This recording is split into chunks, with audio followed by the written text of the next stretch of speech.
कभी सोचा है कि इस दुनिया में कितनी तरह की आवाजें हैं? पर ऐसे भी कई बच्चे हैं जो इन आवाजों को नहीं सुन पाते। ऐसे सभी बच्चों को एक सामान्य जीवन देने के लिए भारत सरकार ने एक ऐतिहासिक कदम उठाया है।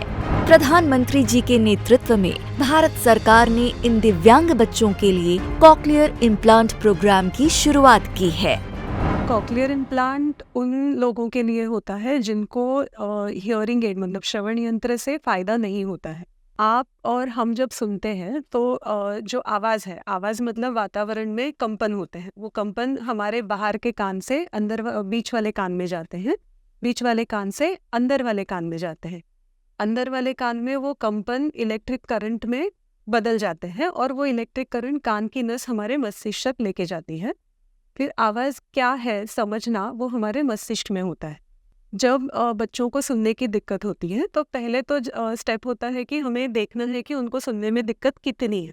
कॉक्लियर इम्प्लांट क्या करता है, आवाज़ फिर बाहर वाला कान, अंदर बीच वाला कान, अंदर वाला कान ये रूप नहीं लेके डायरेक्ट इलेक्ट्रिक करंट देता है। तो वो इलेक्ट्रिक करंट फिर कान की नस हमारे मस्तिष्क तक लेके जा सकती है और वहाँ पे भाषा सीखने का प्रक्रिया आगे का हो सकता है।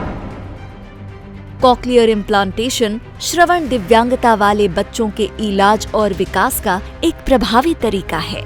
महंगा होने के कारण ये इलाज अभी तक सामान्य परिवारों की पहुंच से दूर था, पर अब भारत सरकार इन बच्चों का मुफ्त कॉक्लियर इम्प्लांटेशन करा रही है। मैं पेशे से ऑटो ड्राइवर हूँ। लगभग मेरा बेटा 15 महीने का था तब मैं फर्स्ट टाइम आया था। बाय बर्थ मेरा बेटा 100% लॉस था, बिल्कुल भी नहीं सुनता था और नहीं सुनने की वजह से उसके अंदर एग्रेसिव बहुत हो गया था। वो कुछ कह नहीं पाता था और हम समझ नहीं पाते थे। उसकी वजह से उसके अंदर चिड़चिड़ापन, एग्रेसिव बहुत हो गया था। जो बच्चे बिल्कुल नहीं सुन पाते, बाय बर्थ जो डेफ होते हैं, प्रोफाउंड लॉस जिनमें होता है, उनको सीआई करना होता है, कॉक्लियर इम्प्लांट करना पड़ता है। जो यहीं आगे हम लोग को पता चला अलियावजन में सीआई के लिए काउंसलिंग होती है। सीआई के बाद से जब से वो आवाज़ें सुनने लगा, उसके बाद उसका बिहेवियर एकदम धीरे धीरे नॉर्मल होता चला गया। फिर उसने बात करना सीखी, आज एकदम नॉर्मल सा हो गया। कॉक्लियर इम्प्लांटेशन के क्षेत्र में अली यावर जंग national institute of speech and hearing disabilities training और रिसर्च के मामलों में अलग पहचान रखता है। इस क्षेत्र में काम करने वाले प्रोफेशनल्स को यहाँ न सिर्फ ट्रेनिंग दी जाती है बल्कि नई तकनीकों के बारे में भी बताया जाता है। अभी यहाँ पर आ रहे तो प्राइवेट से, यहाँ पर कुछ भी खर्चा वर्चा नहीं लग रहा, पैसे नहीं लग रहा है। यहाँ पर पूरा फ्री में हो रहा है, इलाज अच्छा हो रहा है। कॉक्लियर इम्प्लांटेशन के बाद वे सभी बच्चे जिनकी जिंदगी में पहले सिर्फ खामोशी थी, अब चिड़ियों की चहचहाहट भी सुन रहे हैं और स्कूल में मास्टर जी की आवाज भी। एक्चुअली मेरी बेबी को हियरिंग लॉस है जो कि बाय बॉर्न था, लेकिन मुझे पता थोड़ा लेट चला 2 साल के बाद, और उसके बाद 8 महीने लगे मुझे डायग्नोस करने में फुल हियरिंग लॉस है या पार्शियल है।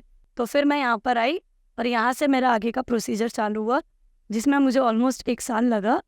और उसके बाद में मैंने KEM हॉस्पिटल से इसका इम्प्लांट करवाया, ऑपरेशन भी करवाया, और उसके बाद 3.5 साल में ऑलमोस्ट मेरा ऑपरेशन हो चुका था। एक्चुअली इससे रिलीफ बहुत मिला और उसकी वजह से आज मेरी बच्ची बिल्कुल नॉर्मल बच्चों की तरह बोल रही है और अब स्कूल भी जा रही है, जो कि नॉर्मल है। भारत सरकार का ये बहुत अच्छा स्कीम है जिससे शायद आगे के फ्यूचर के बहुत से बच्चों को फायदा होगा। आज मेरा बच्चा आत्मनिर्भर बनेगा तो देश का भविष्य जरूर उज्जवल होगा। श्रवण दिव्यांगता के कारण विकास की धारा में पीछे रह गए ये सभी बच्चे अब प्रधानमंत्री जी की पहल से समाज की मुख्य धारा में शामिल हो रहे हैं।